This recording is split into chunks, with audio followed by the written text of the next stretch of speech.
So, as we are unveiling Kaba Cup for Men 2025. আপনার কোশ্চেনের ভিতরে আসলে সাপ্লিমেন্টারি কোশ্চেন আছে দুই তিনটা।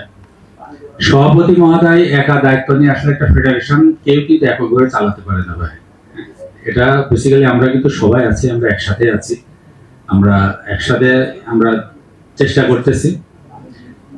এটা আমরা করেছি, আমি এর আগে মাহবারের একটা কোশ্চেন ছিল, ওটাকে আমি জবাব দিয়েছি যে র্যাঙ্কিং বেসিক্যালি আমরা লুজ করছি। র্যাঙ্কিংটাকে আমাদের ফেরানোর জন্য আমার কাছে মনে হয়েছে বা আমাদের সবার কাছে মনে হয়েছে যে এটা একটা অপরচুনিটি, এটা করতে পারলে আমাদের র্যাঙ্কিং এ হয়তো আমরা একটা ফিরে আসতে পারবো। এটা আমাদের একটা মূল উদ্দেশ্য। আমাদের টিমকে আমরা বিদেশে পাঠাবো, সেটা পরিকল্পনাও আমাদের আছে। এখন দেশের সার্বিক পরিস্থিতি আমরা আপনাদেরকে বলেছি, আপনি বলেছেন যে অভাব কথাটার সাথে আমি আসলে একটু দ্বিমত পোষণ করি। অভাবের বিষয় এটা না, বিষয়টা হচ্ছে যে ক্যাপাবিলিটি। আমাদেরকে যারা স্পন্সর ছিলেন তাদের হয়তো এখন কিছুটা ক্যাপাবিলিটি বা তাদের হয়তো মানসিকতার একটু ঘাটতি এখন আছে। এইটা অচিরেই কেটে যাবে আমার ধারণা। দেশের সার্বিক পরিস্থিতি একটু ভালো দিকে গেলে আমরা খুব আশাবাদী যে এগুলোকে আমরা কাটিয়ে উঠতে পারবো। সেই কারণে আমরা নিজেরা উদ্যোগী হয়েছি, আমরা নিজেদের দায়িত্বে বেসিক্যালি যতটুকু পারতেছি আমরা করার চেষ্টা করতেছি। তো এখানে ইনশাল্লাহ আপনারা আমাদের সাথে থাকবেন, আপনারা সহযোগিতা করবেন, ইনশাল্লাহ আমরা এগিয়ে যাব। যদি বলা হয় যে বিগত দিনে কি হয়েছে না হয়েছে, আমি সেটা তো একটা পরিসংখ্যান দিব আপনাদেরকে।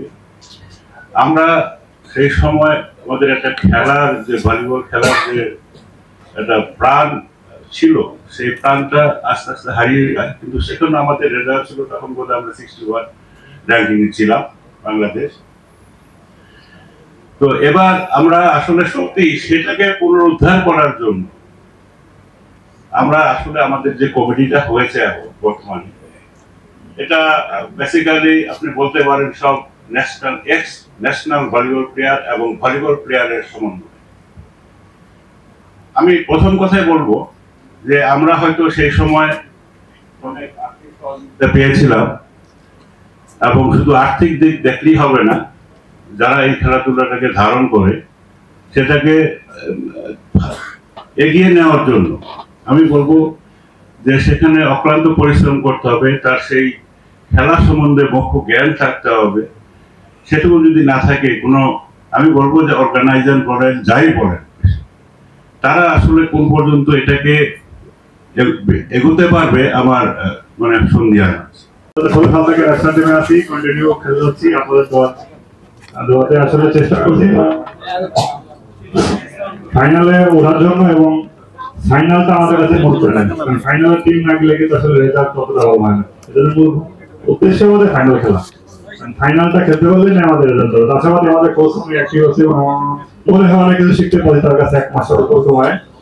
এবং আমার কাছে যেটা মনে হয়েছে, আমাদের যে ভুলগুলো ছিল, আমাদের যে অনেক মানে মডার্ন ভলিবল যেটা বললাম কি, অনেক কিছু আমরা কি বলে যে জানতাম না, বা আমরা অনেক সময় কি বলে যা শেখার চেষ্টা করেও কিন্তু পাই না।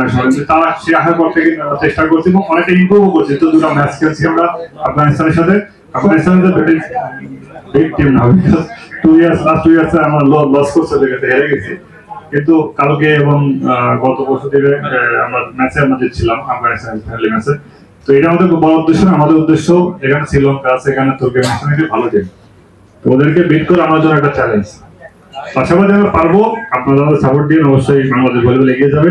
সব কথা নেবো। থ্যাংক ইউ ভাই।